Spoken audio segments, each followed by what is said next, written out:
Om Shanti. Good morning.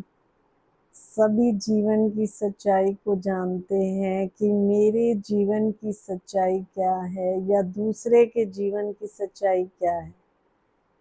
सच्चाई ये है कि जो इस संसार में आया है उसने जाना जरूर है, लेकिन फिर भी इंसान ऐसा अपनी सोच को बनाए हुए है कि जैसे मैंने पूरी लाइफ ही यहीं रहना है।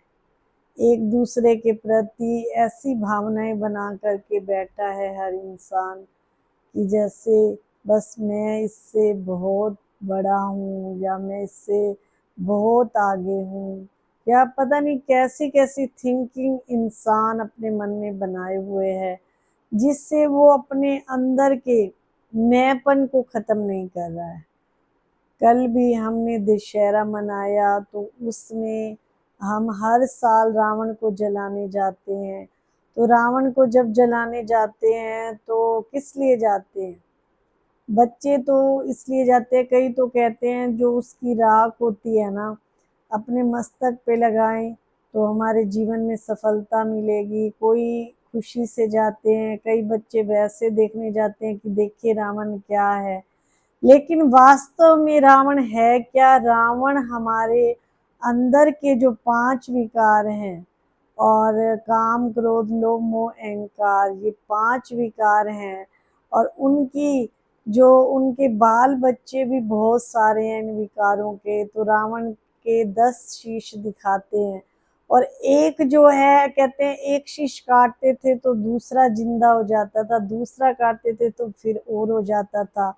तो ये सब क्या है? हमारे अंदर की वृत्तियों का ही एग्जाम्पल है। अभी हमारे अंदर की वृत्तियां नहीं बदल रही हैं तो रावण को हर साल जलाना पड़ता है। अगर धरती पे स्वर्ग आ गया, रावण रहेगा ही नहीं, विकारों का अंश मात्र रहेगा ही नहीं, तो रावण को जलाने की हमारे को जरूरत ही नहीं पड़ेगी। तो विकारों को जीतने के लिए हमें क्या करना पड़ेगा? मन वचन कर्म, ये तीनों को चेंज करना पड़ेगा। मनसा में मन के अंदर किसी के प्रति नेगेटिव विचार, गलत विचार हमारे मन में नहीं आने चाहिए। उसके लिए हमें रोज रोज अपने बर्तन की सफाई करनी पड़ेगी, अपने मन को अच्छी बातों का चिंतन देना पड़ेगा, तभी हमारा मन जो है पॉजिटिव सोचेगा। विकार इतनी जल्दी खत्म नहीं होते हैं। रावण को समझाने के लिए सभी आए, कितने जने थे उसको समझाने के लिए कि हे रावण, तू श्री राम को पहचान ले, ये कोई साधारण इंसान नहीं है, ये राम का अवतार है, विष्णु का अवतार है। तो भी रावण को कहाँ अकल आई? तो ये सृष्टि में यही देख रहे हैं, जिसको भी कहते हैं कि हे मनुष्य तू बदल जा, तू अपने आप को परिवर्तन कर ले, लेकिन कोई बदलना ही नहीं चाहता है। इस कलयुगी दुनिया के माया जाल में ऐसा फंसा हुआ है, उसको ये संसार इतना अच्छा लगता है, छोड़ने को तैयार ही नहीं है।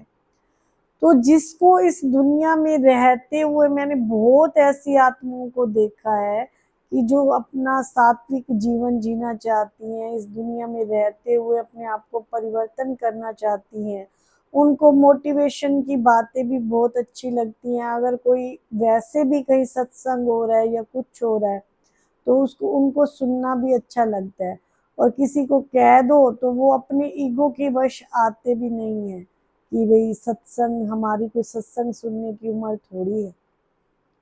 तो सच में सत्संग से ही हमारे जीवन में परिवर्तन आता है। कहीं अगर हम अच्छा कुछ सुनते हैं तो मन की वृत्तियां चेंज होती हैं। जब मन चेंज हो जाता है तो हमारे बोल भी चेंज हो जाते हैं, जो हम बोलते हैं।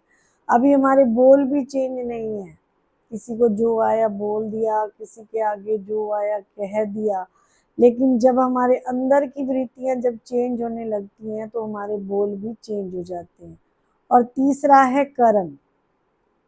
कर्म नेचुरली चेंज हो जाते हैं। जब मन वचन हमारा चेंज होएगा तो कर्म अपने आप अच्छे होंगे, और जिसके कर्म अच्छे होंगे तो उसका अंदर का रावण जो है वो खत्म होता जाएगा।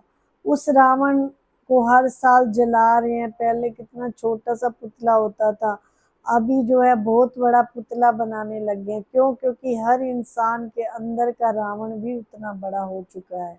तो अपनी बुराइयों को ख़त्म करने के लिए सिर्फ अपनी मैं को ख़त्म करना है। जो आज मैं ऐसा कर सकती हूँ, मैं उसने मेरे साथ ऐसे क्यों किया, मैं भी उसके साथ ऐसे ही करूँगी। ये जब मैं आ जाता है ना, रावण का को गधे का शीश भी दिखाते हैं तो कहते हैं कि ये गधा जो है ये मैंपन का प्रतीक है। जो मैंपन ज़्यादा रखता है कि मैं ये कर सकता हूँ, मैं वो कर सकता हूँ, तो वो समझे मैं कौन हूँ, मैं रावण हूँ।